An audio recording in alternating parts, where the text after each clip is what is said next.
Destination Old Trafford as we face those Courtney Geezers. Alright, mate. At Old Trafford, try and book our place into the quarterfinals of the FA Cup. I think the two draws will seamlessly take place after the games have commenced. Now the club have confirmed that Paul Pogba is going to be out because of his injury and staying against Everton for a couple of weeks. Whatever that means. In my mind, it's 3 weeks and nothing more than that. We just never know because Paul Pogba has had injuries before. His entourage and his fanboys will be gutted and say this is a blow to Man United Football Club. I'm going to go the other way. It's not a blow. He's easily replaceable. And I would say that he shouldn't even be anywhere near the squad anyway. After what happened with his agent and his brother's comments the other week. Ollie should have had the balls to drop Paul Pogba and cast him aside to the squad. Do what Arteta did with Mesut Ozil. Pogba should have went in the window just gone. He treated the club with contempt, and for me, when you do that, you're on a slippery slope to the scrap heap, and you should never play for this club again because you disrespected the football club. You won't get rid of your agent, you won't shut him up, and you won't shut your brother up either. So until that happens, for me, Pogba is subject to requirements and he needs to get out of the club because that is what I want to happen. He's going to miss games against West Ham, obviously, West Brom, Newcastle, potentially the two-legged affair with Real Sociedad in the Europa League. So there you go. And in a moment, I'm going to debunk the myth that the British media are biased towards British players. Now, we conceded goals galore against Everton. The third goal in the dying embers, last kick of the game. And it wasn't pretty to watch. We can't keep a clean sheet for love nor money. I was the first person who come up with that, by the way. So, you just remember, this is where you heard it first. And also, YouTuber Top Reds do not speak for me. They never have, and they never will. And I'm making that clear to you. Because people go, oh, one Man United fan says this. Oh, every single Man United thinks it. No, I speak for myself. They don't come into my equation. I don't want anything to do with them, and I don't want you to put me in the same category as those Top Reds. So there you go. But I digress. Now, De Gea had a little bit of criticism. Some of it justified, most of it not. And I don't think it helps David De Gea when he's had to change goalkeeping coaches year after year after year. So that confuses him. I said before, after we drew 1-1 with Chelsea, we made that mistake, where Alonso scored. He was challenging the Barthez, and he's making mistakes like Barthez would make. No concentration at all.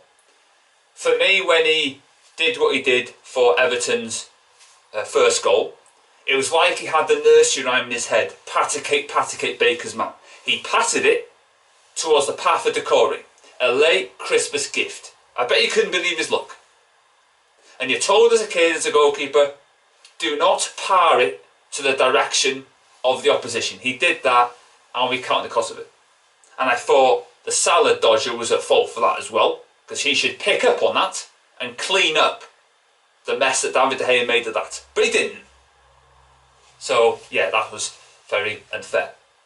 But I'm the only one who's honest and actually questions Porky Pig. For me, nothing screams his quality for me.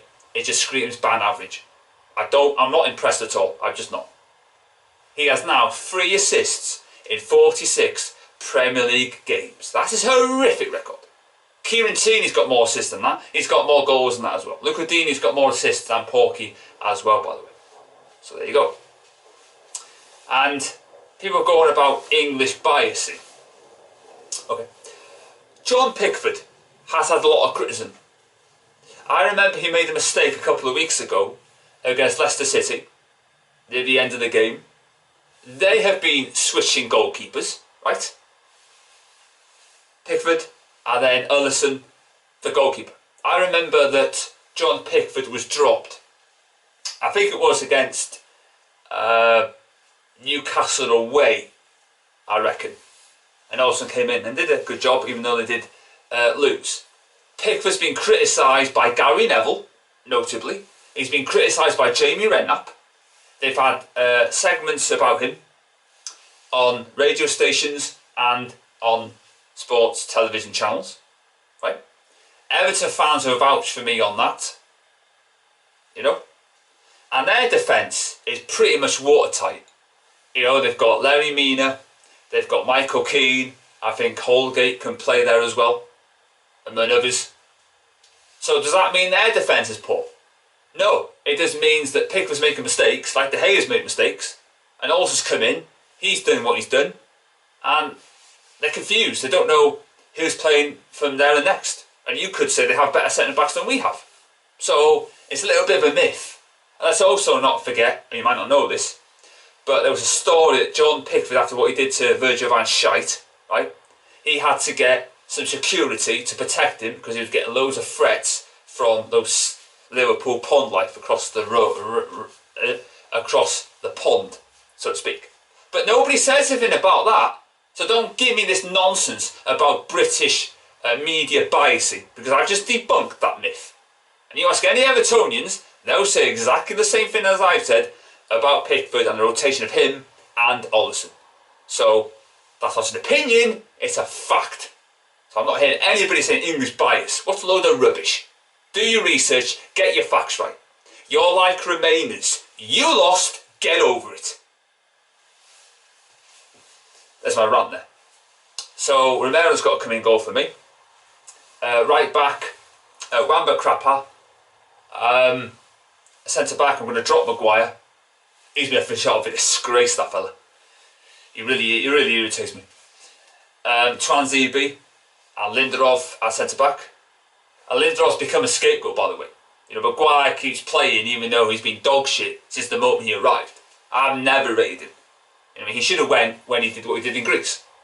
You know, that's got very quiet, hasn't it? I don't see anyone on top red saying, oh, he needs to leave the club. So there's a lot of hypocrisy there, isn't it? But we all know where that's coming from, don't we? Several places at that, but our left back got to be Telles. Sure, get out of the club, you're not welcome. Telles, I feel sorry for Telles. Why is he was brought in to replace Luke Shaw. So why isn't that happening? I think it's an absolute disgrace. We're not Scunthorpe. Oh, we need competition. No, we bought Telles to replace him. Not to get competition for him. But that's what Ole Gunnar Solskjaer does. He plays his love child, Luke Shaw. Luke Shaw must know where the bodies are buried. And if he keeps playing Luke Shaw, we're not winning nothing. You don't win any times with him being a left back. He is crap. How many times I have to say that until somebody with a light bulb moment goes, yeah, you're right. He should be gone. Because that's what you do. One in, one out. Midfield's going to be McTominay and Fred. I thought McTominay was absolutely outstanding. And I think that's 10 goals he's got now. How many goals has Declan Rice got this season? 0 goals. Oh yeah, McTominay's got, what, 3 goals in 6 matches now? He's got more goals in Old Trafford 2.5 years than the dabbing Jemba has. That's funny, that, isn't it? Pretty ironic, if I do say so myself. And again, people love to hate on McTominay. Well, again, you're like Remainers, aren't you? You lost, get over it. McTominay's here to stay, get over it. No matter what your brainwashing tactics and your act won't work with me. And McTominay is better, he's a fantastic player. Leave him alone, he's flourishing, I'm happy with him, thank you. So McTominay, Fred, up front, I'm going to play Cavani again. I don't want Martial anywhere near the starting 11. Bruno Fernandes will obviously play for obvious reasons. Rashford and Greenwood. So that's my team. I'm going to go for a 3-0 victory. And the only way that West Ham fans are going to beat us is in their dreams. We're going to make sure we knock you out of the competition, and West Ham fans will be once again probably go to the Port of Dover for a knuckle fight because they can't go into stadiums and all that jazz. And yeah, we're going to dump you out of the cup, so enjoy it. Thanks for watching, and I'll see you after the game, where we will become victorious and we will win the game. I'm very confident that will be it. That will be it. And I will also say, Ševčík's rescinding red card was 100% the right decision. What a crazy, disgraceful decision that was, by the way. Just like David Luiz. I don't get that. It's ridiculous. But there you go.